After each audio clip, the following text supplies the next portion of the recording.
Hello, so my name is Himadri, and today we're going to be talking about weight discrepancies among vegetarian, vegan, and non vegetarian children and adolescents.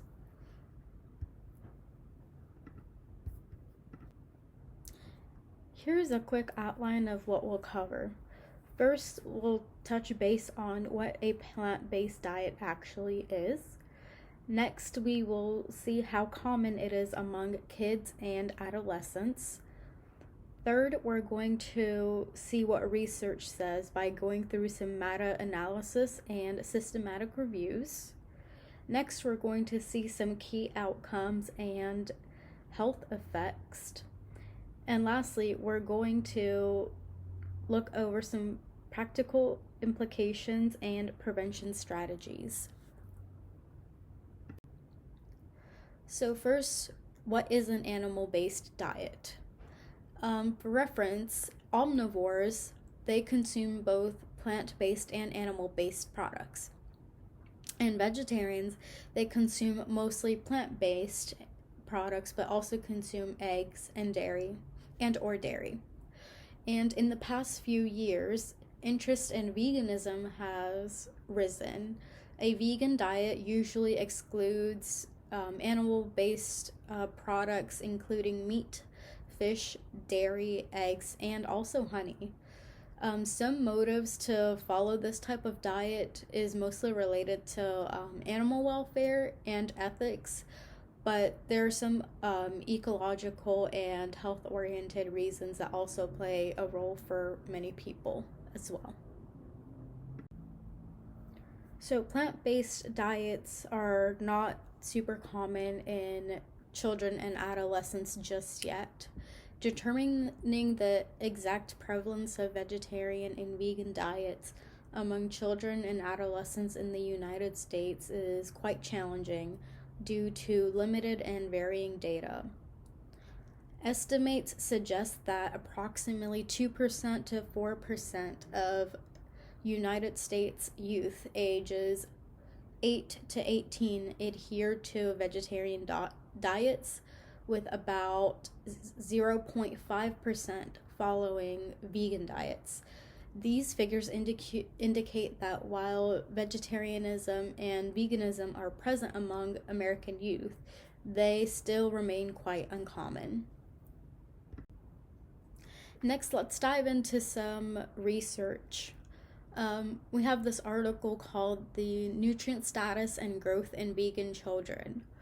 It claims that vegan children show normal growth rate and were less often obese.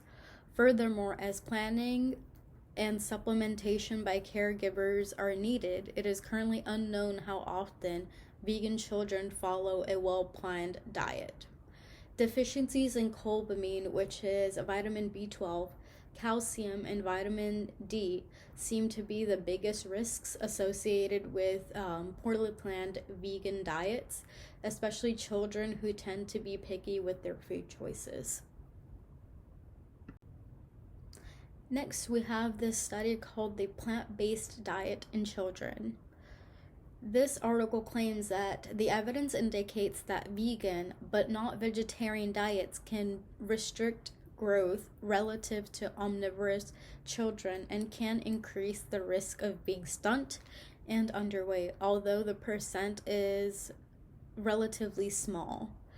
The bone mineral density of vegetarian children is reduced in comparison to omnivore children, and particularly in vegan children.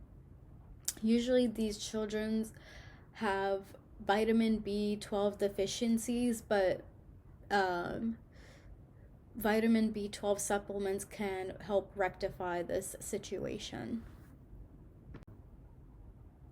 Next, we have this journal article from Europe, specifically Belgium, which shows the growth and development of Flemish vegetarian children, adolescents, and young adults. A small study had been conducted using 17 participants of lacto-ovo vegetarian children aged 10 to 12. And researchers found no significant differences in their average heights, weights, mid-arm circumference, tricep skin fold thickness, and weight for length indexes when compared with groups of children, adolescents, or young adults of the same age and sex. So the last study we have is the Vici study, and the Vici study concludes that a vegetarian and or a vegan diet can meet the recommended nutrient requirements in both childhood and adolescence. Some critical nutrients should always be monitored and examined for their intake and status. Some of these nutrients include indispensable proteins or amino acids, long-chain omega-3 fatty acids, iodine, and selenium. So next we have some outcomes of vegetarian and vegan diets in children and adolescents. These include slightly decreased bone mineral density, especially in vegetarian children, a vitamin B12 deficiency, which is important in the synthesis of DNA, our red blood cell production, and nerve function. We also have an iodine deficiency, which helps synthesize thyroid hormones. We have a selenium deficiency, which is an antioxidant which helps boost the immune system. But one positive of having a vegan or vegetarian diet ends up being that you have better blood lipid profiles, and children also have a healthier weight. Lastly, we have some practical implications and prevention of vitamin and mineral deficiencies among vegetarian and vegan adolescents and children.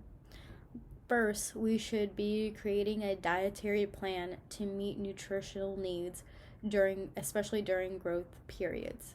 Careful planning is essential to ensure that vegetarian and vegan diets meet all nutritional needs during critical growth periods. This is especially important for adolescents who are going through, again, a growth spurt, or girls that are going to start menstruating soon. And this includes incorporating a variety of plant-based protein sources like tofu, edamame, all that stuff, and considering supplementation for nutrients like vitamin B12, iron, zinc, vitamin D, and calcium.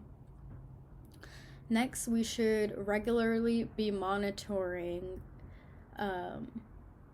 protein intake, vitamin B12, iron, zinc, vitamin D, calcium, to address those nutritional deficiencies, and of course get supplementations as needed. And parents and caregivers should always seek guidance from nutritional experts to design well-balanced diets that support healthy growth and development.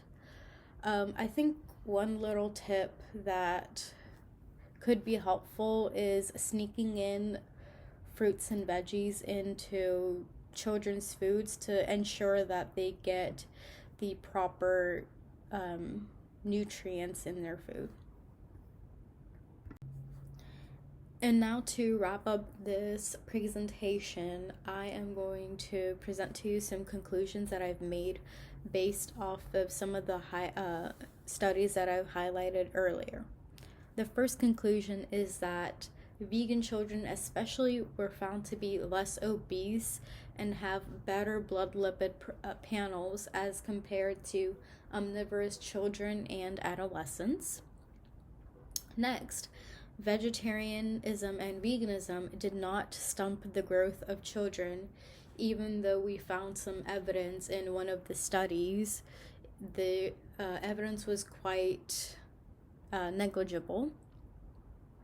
And lastly, Vegetarians and vegans should always follow a well thought out diet to prevent nutrition and mineral deficiencies, especially in adolescents who are going through growth spurts.